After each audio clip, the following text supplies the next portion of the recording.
नमस्ते दोस्तों, मेरे चैनल में आपका एक बार फिर से स्वागत है। बसंत ऋतु मार्च महीने से शुरू होकर जून में खत्म होती है।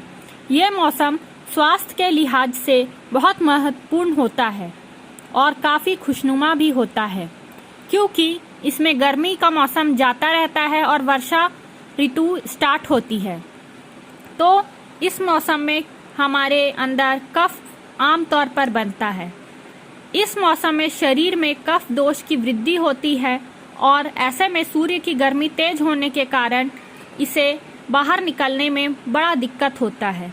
इसीलिए मौसम में एलर्जी और राइनोनाइटिस, साइनोसाइटिस के जैसे लक्षण दिखने लगते हैं।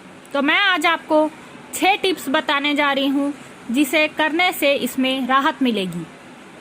सबसे पहले बसंत ऋतु में आपको एक्सरसाइज करना अनिवार्य होता है। व्यायाम तो हमेशा ही आपको फायदेमंद होता है, लेकिन इस मौसम में यह और भी अत्यंत महत्वपूर्ण रोल प्ले करता है। दूसरी बात, अदरक वाली चाय आपको पीना है। अदरक की प्रकृति गर्म और ड्राई होती है, इससे शरीर में कफ का बैलेंस होने के समस्याएं कम हो जाती है। और तीसरी बात, आपको सुबह जल्दी उठना है।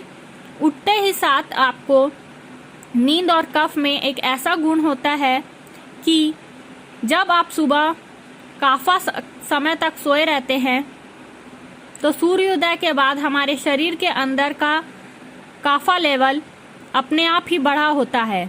इसे घटाने के लिए आप सूर्य में थोड़े देर बैठे या सूर्य नमस्कार करें। चौथी बात, आपको ड्राई मसाज करना है। आपको ड्राई मसाज में आप क्या कर सकते हैं कि पाउडर से अपने शरीर में आप ड्राई मसाज कर सकते हैं। उदाहरण के तौर में आप कुलाथा का चूर्ण पाउडर से शरीर में मसाज कर सकते हैं। फिर मैं बताती हूँ कि आपको डाइट में क्या लेना है। ज़्यादा हैवी, ठंडा, खट्टा मीठा आपको नहीं खाना है। लाइट भोजन करना है और गर्म खाना खाना है। बर्फ या फिर बहुत ठंडी चीज़ों को आपको अवॉइड करना है। आपको जौ, चावल और गेहूं, पुराने आटे, ये सब का सेवन करना है।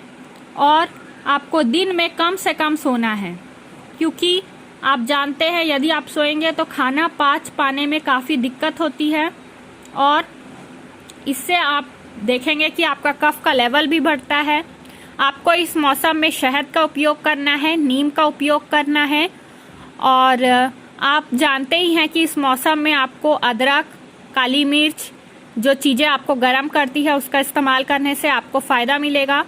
तो मेरे चैनल को लाइक और सब्सक्राइब करें। इस मौसम में आप उड़द की दाल को अवॉइड करें तो ज़्यादा ही अच्छा है। फ्राई किया हुआ खाना ना खाएं और अपनी सेहत पर ध्यान दें। तो थैंक यू। मैं और